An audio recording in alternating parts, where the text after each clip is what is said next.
Serious allegations చేశారు. తీవ్ర ఒత్తిడిలో మనోవేదంతో మాట్లాడినడితే మనకు అర్థమవుతుంది. రాజా సింగ్ గారు చేసిన ఈ వ్యాఖ్యలతో బీజేపీ బీఆర్ఎస్ రెండు కలిపి వర్క్ చేస్తున్నాయి అనే పరోక్ష ఆరోపణలకి ఇది తీవ్ర స్థాయిలో దీన్ని మనం అనుకోవచ్చా? ఇప్పుడు లక్ష్మీనాథ్ గారు ఇప్పుడు ఈ రాజా సింగ్ ఉదంతం మాట్లాడే ముందు రాష్ట్ర బీజేపీ పరిస్థితి కూడా మనం చర్చించాలి. రాష్ట్ర బీజేపీ పరిస్థితి ఏంటంటే ఈ ఎక్కువ మంది ఆయా పార్టీల నుంచి జాయిన్ అయిన నాయకులు ఎక్కువగా ఉన్నారు. దాదాపుగా చాలా మంది సీనియర్ నాయకులు, బలమైన నాయకులు, కొద్దిగా ప్రజా బలం ఉన్న నాయకులందరూ కూడా వేరే పార్టీల నుంచి కావడం జరిగింది. అది ఒకటి. రెండోది ఏంటంటే జనతా పార్టీ భారతీయ జనతా పార్టీ ఇంత ముందుగా ఇప్పుడు తెలంగాణలో పెరుగుతున్నది. దాని యొక్క ప్రభావం కూడా ఎక్కువైంది.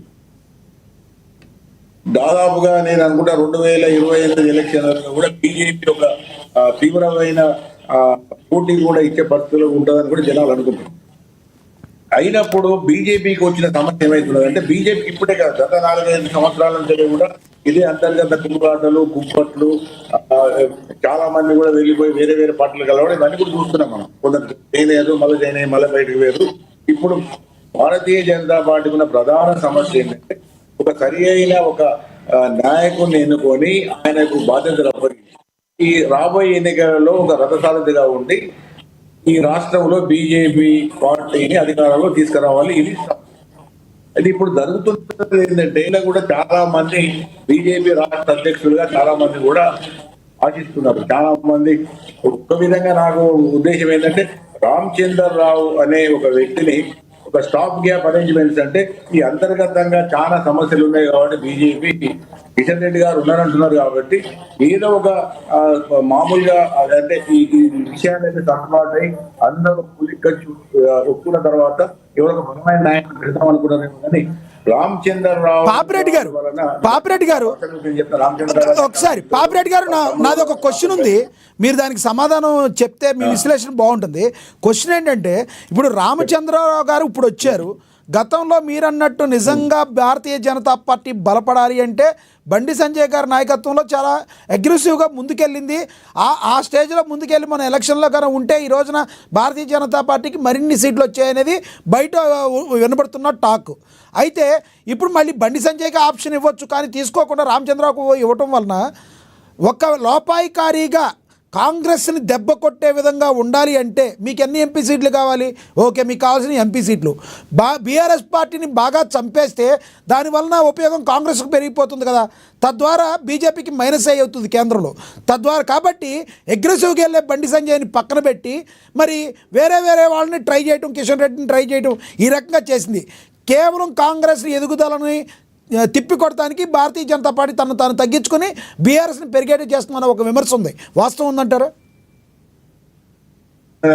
విమర్శలు, రకరకాల వ్యాఖ్యానాలు ఎందుకంటే ఇప్పుడు రామచంద్రరావు అనే వ్యక్తి వాళ్ళ బీజేపీ ఏం ఆశించి పెట్టారో కానీ దాని వలన ఇప్పుడు ఒక ముఖ్యమైన మార్పు ఏమైంది. ఒక 3 సార్లు గెలిచి ఒక బలమైన నాయకుడిగా ఉండి బీజేపీకి అసలే ఎమ్మెల్యే స్థానాలు లేనప్పుడు ఒకటే ఉన్నవాడు అంతో ఇంత బలమైన నాయకుడు ఓల్డ్ సిటీగా బలమైన నాయకుడు వెళ్ళిపోయాడు.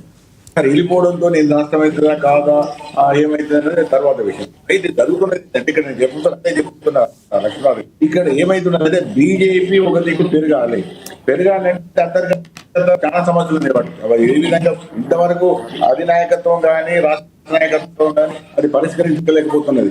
అదే మీరు బండి సంజయ్ పోయిన తర్వాత, కిషన్ రెడ్డి పెట్టిన తర్వాత కూడా ఆ కిషన్ రెడ్డి కూడా stop gap arrangement Kishan Reddy గారు కూడా ఎప్పుడు కూడా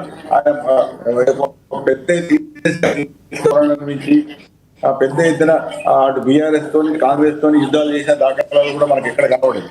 అయితే ఇప్పుడు జరుగుతున్నది ఏంటంటే ఇప్పుడు ఈ రాజాసింగ్ సవాల్ కాదు, బీజేపీ సవాల్. బీజేపీ పార్టీ భవిష్యత్తులో ఈ రాష్ట్రంలో అధికారంలో రావాలనుకున్నప్పుడు ఒక బలమైన నాయకుడు కావాలి. నాకు ఇంతవరకు వాళ్ళ రాజకీయ వాళ్ళ పాలసీ అంటే నాయకులను ఎక్కువగా ప్రోత్సహించాలి. బీసీల నుంచే రాబోయే కాలంలో ఒకవేళ మన రాష్ట్రం బీసీని ముఖ్యమంత్రి చేయాలని ఒక బలంగా వాళ్ళకు ఉన్నది.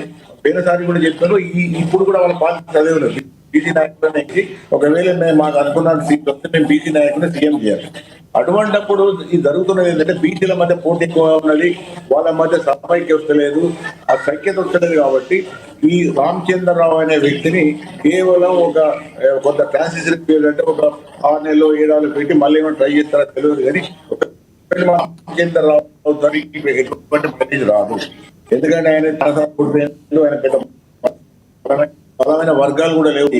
అది ఆయన అధికారులు ఏం మాట్లాడినా ఎంత చెప్పినా కూడా నాయకత్వం ఇప్పటి వరకు కూడా రాష్ట్ర నాయకత్వంలో ఏదో అడుగుతున్నారు క్వశ్చన్, మల్లికార్జున గారు ఏదో క్వశ్చన్ అడుగుతున్నారు. పాపిరెడ్డి గారు కాంగ్రెస్ మీద ఇటు బీఆర్ఎస్ మీద విసిగిపోయి సార్ ఒక్క విషయం, ఈ పరిణామాలు కూడా చాలా మంది నచ్చడం లేదు. బీజేపీ చేస్తున్న పాపిరెడ్డి గారు మిమ్మల్ని ఏదో క్వశ్చన్ అడుగుతున్నారు. మల్లికార్జున గారు ఏదో క్వశ్చన్ అడుగుతున్నారు, క్వశ్చన్ అడగండి సార్. ఒక్క విషయం పాపిరెడ్డి గారు, ఒక్క విషయం.